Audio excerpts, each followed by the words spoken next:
Oops, and EGO.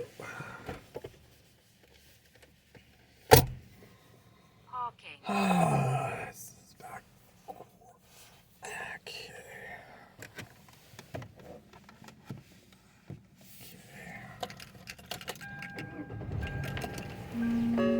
A complete safety check and tune-up. That's right, just $89. Makes sense in so many ways. Take care of your heating system now and avoid higher utility bills and expensive repairs later. Not to mention peace of mind and a warm, comfortable home this winter.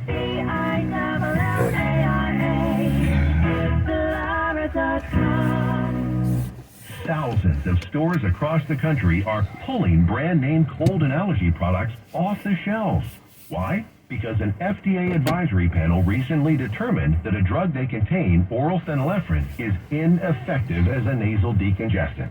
Navage offers a drug-free solution that's fast and highly effective at relieving nasal congestion caused by colds and allergies. Navage uses suction to pull saline in one nostril, around the back of the nose, and out of the other nostril to help suck out allergens, mucus, and germs. Nasal irrigation works, and Navage makes it quick and easy. But more than anything, it helps you breathe better. Don't waste your time or money on products that are ineffective. Trust drug-free Navage for fast relief to help you breathe easier, sleep better, and feel healthier. Ask for Navage at Walmart, Walgreens, CVS, Rite Aid, Target, or find us online at Navage.com. Navage, N-A-V-A-G-E. Clean nose, healthy life. Hi, this is Monica Lowe. The ongoing mental health epidemic in California continues to overwhelm the behavioral health workforce, which impacts the delivery of mental health services. With half of our children and adolescents struggling with varying degrees of mental health challenges, getting proper support has become more difficult than ever. But that's about to change.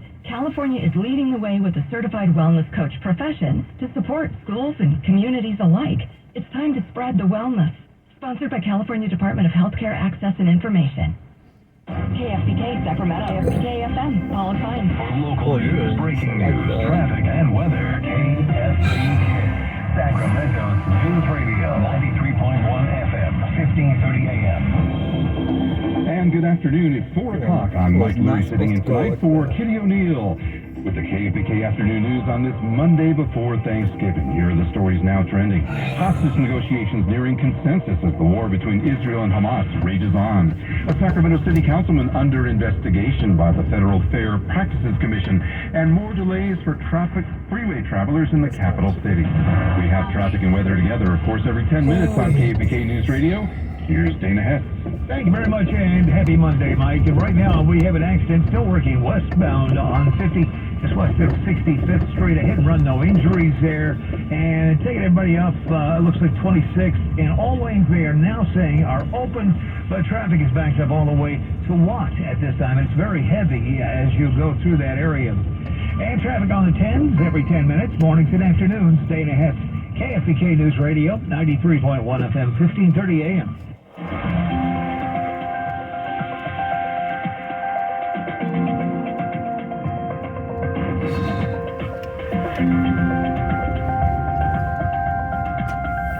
And right now it is 4:01 here at KFBK. We have 62 degrees here in Sacramento, 62 degrees in Elk Grove, and 62 degrees in Folsom. And we also have some top stories that are going on right now. I'm going to tell you what's going on in terms of traffic. We have more delays for freeway drivers in the capital region. KFBK's Brooks Walker reports. Next, the city of West Sacramento says a section of westbound Highway 50 will be closed for repairs tonight. This comes after a man crashed into the Sycamore Lane pedestrian bridge just after midnight Monday morning. Steve Nelson of Caltrans tells the Sacramento Bee the bridge is under construction and city officials want to assess damage to its structure. Detours will be in place from 11 p.m. tonight through 3 a.m. Tuesday. The driver was killed in the incident. Brooks Walker, KFBK, Sacramento's News Radio. And a Sacramento councilman who's been doing business dealings has received a fair amount of criticism and now faces a second investigation. Sean Lololi is being investigated by the Federal Fair Practices Commission. They have initiated an investigation over the possible lack of disclosure of rent from commercial properties that he owns, including an apartment complex and a Natomas office building owned under two different LLCs. Elected officials are required to make full disclosure so that the public will know if there's a conflict of interest with items that they vote on. And hospitalized kids don't get a day off from treatment and spend their holidays in the hospital. As KFBK's Dina Kodiak tells us, you can help them celebrate by providing gifts for UC Davis Children's Hospital's kids and families through their virtual holiday toy drive. It begins today and runs through December 24th. It's as easy as ever this year. You can shop from home and purchase a specific item from the wish list or make a donation toward a gift purchase. This is the 5th year for the fundraiser, which is usually a drive-through and drop-off event. The gifts will go to pediatric patients at UC Davis Children's Hospital, their Comprehensive Cancer Center, their Mind Institute, and the Child Life and Creative Arts Therapy Department. Visit the UC Davis Virtual Holiday Toy Drive website to shop. Dina Kodiak, KFBK, Sacramento's News Radio. Thank you, Dina. And now let's get more of the local news going on with KFBK's Joe Michaels. Mike, U.S., Israeli, and Hamas negotiators are reportedly near a deal to release some hostages that were taken during the military group's October 7th attack on Israel. While in the Middle East, there are new concerns about hundreds of patients holed up in another hospital in Gaza amid what's being described as active fire. The BBC's Tom Bateman has more from Jerusalem. The Indonesian hospital, which is right at the north of the Gaza Strip there. We're hearing from the hospital director and messages passed from the BBC what he describes as intermittent shooting, with some 500 patients or so still trapped inside. And earlier, we had heard a report from the hospital. They said that the Israelis had shelled the hospital. Now, the Israeli military then said that it had been fired at by gunmen from inside the hospital, so they fired back at the source of that fire. We'll go in depth on the hostage negotiations with ABC's M. Wynn at 4:47. More than 300,000 drivers are extra thankful today. A major freeway in Los Angeles reopening in time even for the morning commute and before the busy holiday travel.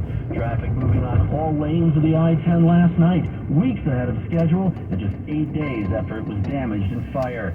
Governor Newsom thanking the tireless work of Caltrans and construction crews, saying the expedited repair is proof and a point of pride that here in California, we deliver. He gave the update alongside Vice President Kamala Harris, who is calling the work extraordinary.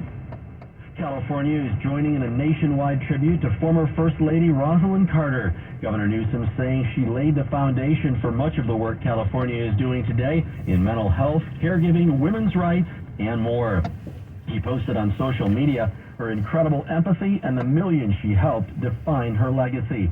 The 96-year-old was diagnosed with dementia in May and died peacefully Sunday with family by her side. We will take a look back at the life of Rosalind Carter and the